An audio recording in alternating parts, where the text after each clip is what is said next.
말씀 씨앗을 심어요. 사랑하는 친구들, 말씀 씨앗 시간이에요. 오늘 말씀은 히브리서 9장 말씀이에요. 다 함께 말씀 씨앗 심을게요. 히브리서 9장. 첫 번째 언약에도 예배 규칙이 있었으며 또한 예배를 위해 사람이 만든 장소도 있었습니다. 먼저 성막이 세워졌습니다. 성막의 앞부분은 성소라 불렀습니다. 그곳에는 촛대와 빵이 놓여진 상이 있었는데 하나님을 위해 거룩하게 예비된 것이었습니다. 휘장으로 가려진 성소 안쪽에는 지성소라고 하는 작은 방이 있었습니다. 그곳에는 향을 피우는 금제단과 금으로 입혀진 법궤가 놓여 있었습니다. 법궤 안에는 만나를 담은 금항아리와 아론의 쌍난 지팡이 그리고 옛 언약이 새겨진 돌판이 들어 있었습니다. 법궤 위에는 하나님의 영광을 나타내는 날개 달린 생물인 그룹들이 날개로 뚜껑을 덮고 있었습니다. 그러나 지금 이런 것들에 대해서 일일이 다 말할 수는 없습니다. 이 모든 것이 성막 안에 준비되어 있어서 제사장들은 언제나 첫 번째 방에 들어가 예배를 드렸습니다. 그러나 두 번째 방에는 오직 대제사장만이 1년에 한 번 들어갈 수 있었습니다. 또 대제사장도 피 없이는 결코 그곳에 들어갈 수 없었습니다. 그는 그 피를 자기 자신과 백성의 죄를 위해 하나님께 드렸습니다. 이것은 그들이 모르고 지은 죄를 위하여 드리는 것입니다.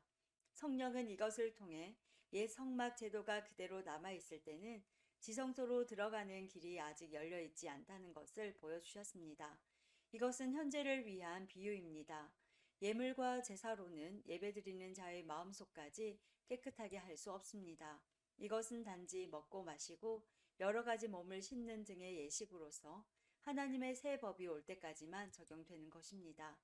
그러나 그리스도께서는 지금 우리가 가지고 있는 좋은 것들의 대제사장으로 오셨습니다. 그는 더 크고 완전한 성막에 들어가셨습니다. 그것은 사람의 손으로 지은 것도 아니며 이 세상에 속한 것도 아닙니다.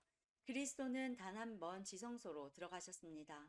그분은 염소나 송아지의 피가 아닌 자신의 피를 가지고 지성소로 들어가셔서 우리를 죄에서 완전히 자유롭게 해주셨습니다. 염소와 황소의 피와 암소의 죄를 부정한 사람에게 뿌리면 그 육체를 다시 깨끗하게 할 수 있습니다. 그렇다면 영원하신 성령을 통해 하나님께 자기 자신을 완전한 제물로 드린 그리스도의 피는 어떻겠습니까? 그의 피는 죽음에 이르게 하는 행동에서 우리 마음을 깨끗하게 하고 살아계신 하나님을 섬기는 데 부족함이 없도록 할 것입니다. 그러므로 그리스도께서 새 언약의 중보자가 되셨습니다. 이제 하나님께서 부르심을 받은 자들은 하나님께서 약속하신 영원한 복을 받을 수 있게 되었습니다. 옛 언약 아래에서 살던 사람들을 죄로부터 자유롭게 하기 위하여 그리스도께서 죽으셨기 때문에 사람들이 그 축복을 누릴 수 있게 된 것입니다. 유언이 효력을 나타내려면 그 유언을 쓴 사람이 죽었다는 사실이 증명되어야 합니다. 그 사람이 살아있는 한 유언은 아무 쓸모가 없습니다. 오직 죽은 후에만 쓸모가 있는 것입니다. 이처럼 옛 언약도 죽음을 나타내는 피 없이 세운 것이 아닙니다. 모세는 백성들에게 율법에 적힌 모든 계명을 말해 주었습니다. 그리고 송아지의 피를 물과 함께 섞은 다음 붉은 양털과 우슬초에 적셔서 율법책과 백성들에게 뿌렸습니다. 그리고 이것은 하나님께서 여러분에게 순종하라고 명령하신 언약의 피입니다. 라고 말했습니다. 모세는 성막과 예배에 쓰이는 모든 물건에도 그런 방법으로 피를 뿌렸습니다. 율법은 거의 모든 것이 피로써 깨끗해지며 피 흘림이 없으면 죄의 용서도 없다고 말합니다. 하늘에 있는 참된 것들을 모방한 이 땅의 모형은 동물의 피로 깨끗해져야 합니다. 그러나 하늘에 있는 것들은 더 좋은 제물이 필요합니다. 그리스도께서는 사람이 지은 지성소에 들어가지 않으셨습니다. 그것은 참된 것의 모형일 뿐입니다.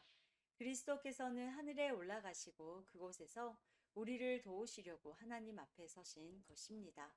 대제사장은 1년에 한 번 자신의 피가 아닌 동물의 피를 가지고 지성소로 들어갑니다. 그렇다고 그리스도께서 자신을 제물로 드리기 위해 매번 하늘로 올라가신 것은 아닙니다. 만일 그래야 한다면 그리스도께서 세상이 창조되었을 때부터 고난을 자주 받으셔야 했을 것입니다.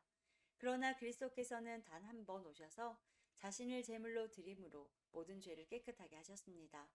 사람들은 모두 한 번은 죽습니다. 죽은 후에는 심판이 우리를 기다립니다. 그렇기 때문에 그리스도께서는 자신의 몸을 한 번에 들여 많은 사람의 죄를 없애주신 것입니다. 그리스도께서는 다시 오실 것입니다.